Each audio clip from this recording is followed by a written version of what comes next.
Está começando mais um Zcast, um vídeo do Zcast. Eu não tô acostumado a estar aqui. Eu vim falar sobre 2 filmes do Oscar, porque eu tô participando junto com o Brunão dessa corrida pro Oscar, mesmo porque é filme demais pra uma pessoa só ver. E eu decidi fazer uma coisa diferente. Primeiro, que eu não vou falar de spoiler, então se você não viu os filmes do título, não esquenta a cabeça. Segundo, que eu vou falar de 2. Pois é, eu vou falar de Uma Noite em Miami, One Night in Miami, e eu vou falar de Ma Rainey Black Bottom, que é a voz suprema do blues. Por que eu vou falar desses 2 filmes? Eu tenho muito pra comparar os dois, porque os dois são baseados em peça, os dois falam sobre histórias negras, e os dois estão indo como Oscar bait no que diz respeito a filme baseado em peça de teatro.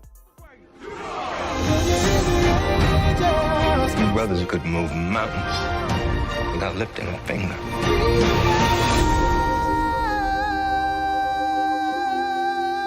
Uma Noite em Miami foi lançado no Festival de Toronto, no TIFF, que aconteceu apesar da pandemia. E assim que saiu, o pessoal da Amazon viu, achou incrível, comprou e já tá então disponível na Prime Video. Se você não assistiu ainda, eu super recomendo, assista. A primeira coisa que eu preciso falar desse filme, antes de falar do filme, é que ele foi dirigido pela Regina King. Se você não sabe quem é essa mulher, você tá perdendo. Ela cresceu muito ultimamente em Hollywood. Ela já vem fazendo trabalhos há anos, mas agora ela tá em todos os lugares. E agora ela começou a dirigir também. Esse é o primeiro longa que ela dirige. E pra você ter uma noção da importância, ela foi a primeira mulher negra como diretora no Festival de Veneza. E o roteirista desse filme é o Kemp Powers. Esse cara, ele é novíssimo em Hollywood, ele só tem 2 roteiros rolando, que é esse e Soul, da Pixar. Pois é, esse maluco é gigante também. Vamos preparar pra ver muito o nome dele por aí.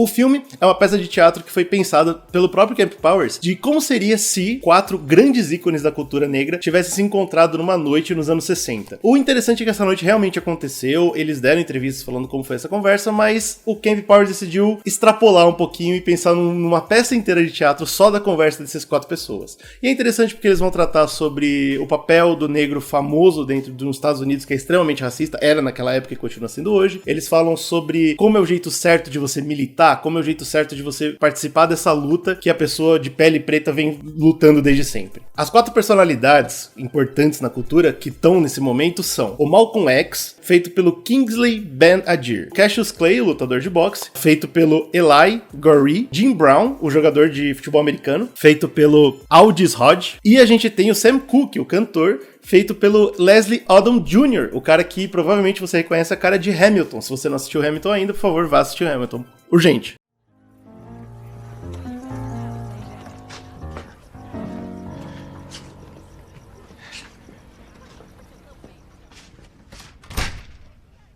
Antes de falar do filme, agora eu vou falar da contraparte dele. O outro filme que eu quero discutir, esse tá na Netflix e chama Ma Rainey's Black Bottom, a voz suprema do blues. Ele já saiu na Netflix faz bastante tempo, então se você não assistiu, por favor, corre atrás. E assim como o filme anterior, o diretor e o roteirista desse filme também são pessoas de começo de carreira em Hollywood. O diretor é o George C. Wolfe, esse é o segundo longa que ele dirige, e o roteirista é o Ruben Santiago Hudson, e é o primeiro roteiro do cara que foi aceito e foi transformado em filme em Hollywood. É importante deixar isso claro porque eu vi diferenças gigantes no roteiro adaptado e em direção que poderia ser culpa de primeira viagem, mas a gente tem do outro lado, em One Night in Miami, a mesma coisa acontecendo e eu não vi esses erros sendo repetidos, então é importante ver isso.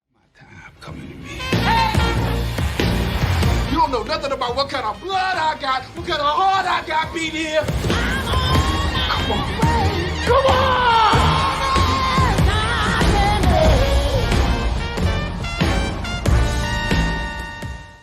Esse filme, por sua vez, é uma peça de teatro de um dia quando a Ma Rainey e a banda dela vão gravar um disco. E acontece uma série de problemas ali entre ela, a banda, os donos da gravadora, e uma tensão especial entre ela e o trompetista novo da banda, que é um cara cheio de sonhos. As maiores atuações desse filme, é claro que é o que vai roubar realmente a cena, é a Viola Davis como Ma Rainey, que tá chamando muita atenção, ela tá fenomenal, e o trompetista, que é o último trabalho do Chadwick Boseman, o nosso eterno Pantera Negra, que vai deixar saudade, e nesse último filme ele tá fenomenal também.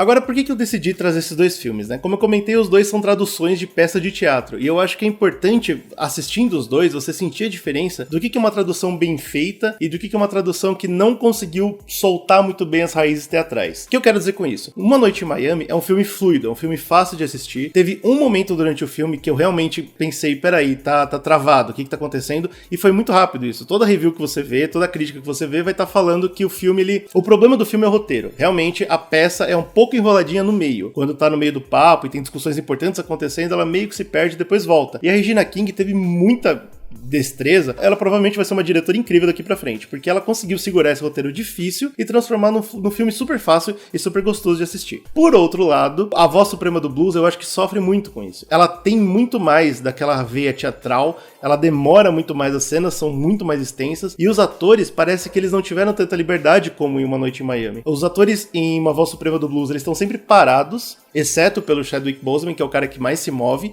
e ele mesmo, ele tem que se mover de uma forma extremamente teatral, a lá Nicolas Cage nos filmes dele. Parece que na produção, durante a gravação do filme, eles estavam com essa vibe de é um teatro, vamos continuar como se fosse.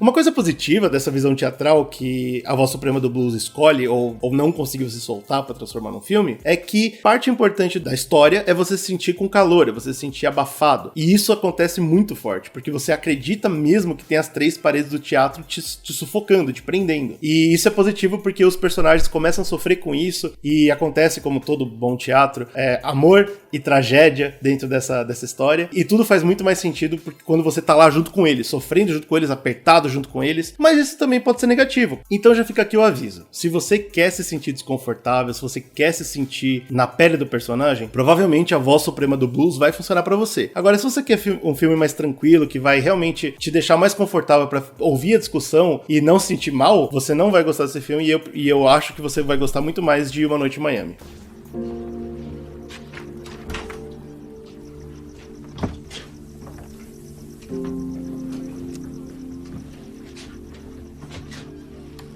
O que os dois filmes fazem muito bem, mas de formas diferentes, é a parte técnica da coisa. Como eu já comentei, Uma Noite em Miami eu acho infinitamente melhor dirigido, e eu acho que o roteiro também tem parte nisso, porque o cara que escreveu a peça foi o cara que traduziu pro cinema. Então tudo bem, isso ajuda muito, mas a Regina King foi uma ótima diretora e os atores estão muito bem. É fenomenal a discussão entre eles, todos eles entraram muito bem no papel. É um filme maravilhoso de assistir, você se sente na época, apesar de o filme todo praticamente se passar dentro de um quarto. Então a parte de ambientação, ela fica um pouco perdida. Ela acontece muito no começo do filme e muito no final do filme. No meio é um quarto, pode ser em qualquer momento da época, mas é o que salva, como eu já falei, é o roteiro, o jeito que eles falam, as coisas que eles referenciam, ajuda muito. E é nesse ponto que a Voz Suprema do Blues brilha pra mim. Como ele é uma peça extremamente teatral, eu acho que eles tiveram também o carinho de transformar o cenário em um personagem. Como eles estão dentro desse estúdio e os atores eles ficam muito tempo no subsolo desse estúdio, depois eles passam pra parte de gravação ali e um pouquinho da rua, né, fora do estúdio. Tudo aquilo pra você é casa. Logo depois de alguns minutos de filme você entende cada pedaço daquele prédio, você entende quais são os lugares que estão melhores ventilados, quais estão mais abafados. O filme todo ele tem um tom meio amarelado, que também contribui pra esse calor e esse desconforto, que pra mim foi fenomenal, assim. Apesar de não gostar muito do jeito que o filme foi feito e da tradução que ele passou, eu gostei muito de estar lá dentro. Eu acho que a produção foi muito carinhosa em transformar o cenário em algo vivo, e isso é muito legal.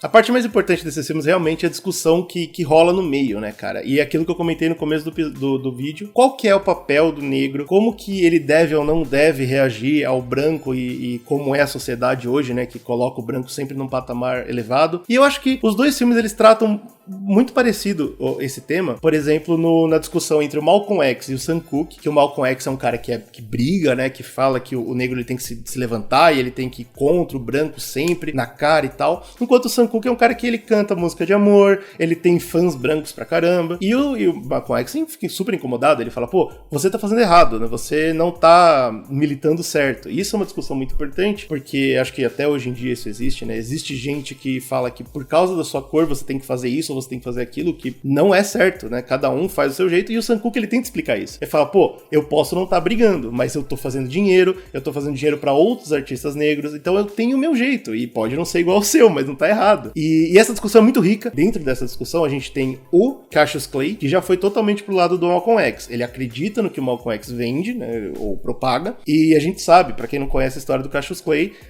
um grande passo na carreira dele foi feito graças a isso, né. E a gente tem também nessa discussão o Jim Brown, que é um cara que é super politizado, é um jogador que é super politizado, ele fala muito sobre como é ser negro nos Estados Unidos, mas ele já não concorda. E o Malcolm X, ele fica o tempo todo tentando convencer o Jim Brown que esse é o caminho certo. Enquanto o Sam-Cooke, ele sabe que ele nunca vai conseguir convencer mesmo. Por outro lado, a gente tem na Voz Suprema do Blues, essa discussão nunca acontece, mas as contrapartes seriam a Ma Rainey, que é a Viola Davis. Essa é a negra briguenta, é a negra que passou por muito na vida dela, ela veio do sul, que é o pior lugar possível para o negro estar nos Estados Unidos, e quando ela tá agora no norte gravando discos e fazendo dinheiro, ela não quer saber do que o branco tem para dizer. Então o dono da gravadora é um cara branco que fica tentando mudar as músicas dela e mudar o jeito que ela faz as coisas, e a cada segundo ela chega a ser insuportável, mas você entende por que ela tá fazendo isso. Ela vai contra todas as decisões. Tudo tem que ser do meu jeito e eu que mando, eu que sou a estrela. E você entende isso, certo? Tem o mesmo pensamento do Malcolm X por trás. Eu não vou me curvar, eu não vou fazer do seu jeito e ponto final. Enquanto,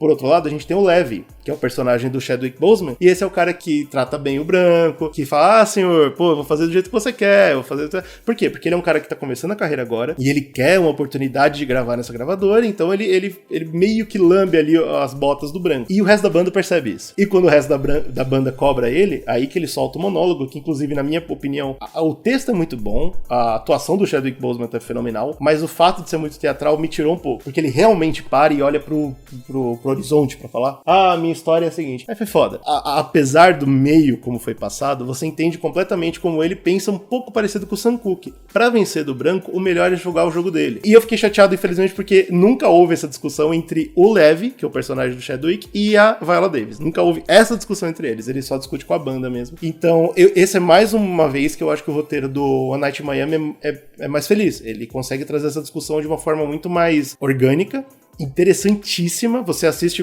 você se perde na discussão, você, não importa o lado que você concorde, você vai gostar dos argumentos dos dois. Como eu já comentei, os atores estão super no papel, então é muito bom. E como eu comentei, eu não vou dar spoilers aqui, mesmo porque as duas histórias, elas independem do que acontece no final. Elas são sobre a discussão, os personagens desenvolvem de acordo com essa própria discussão. O final do Levi e da Viola tem a ver com o jeito que eles tratam o homem branco, e o final do Malcolm X, do Cassius Clay, Jim Brown e Sam-Cooke são mais voltados pra realidade, né? E mesmo porque essa história nunca realmente existiu. Então, a gente vê no final ali, o filme, ele meio que dá uma guiada, tipo, aí é assim que foi a vida deles. Então, não existe muito spoiler pra eu dar, eu nem pretendo também. Eu só recomendo que vocês assistam os dois filmes. Como eu já falei, eu acho que o One Night in Miami é muito mais acessível, é muito mais gostoso de assistir, mas eu já falei isso também de Fences há uns anos atrás, e a gente sabe como Fences é um filmaço, né? E eu falei, pô, eu preferia ter visto teatro do que transformado em filme. E eu repito isso para A Voz Suprema do Blues. Eu acho que eu preferia ter visto teatro no lugar de filme.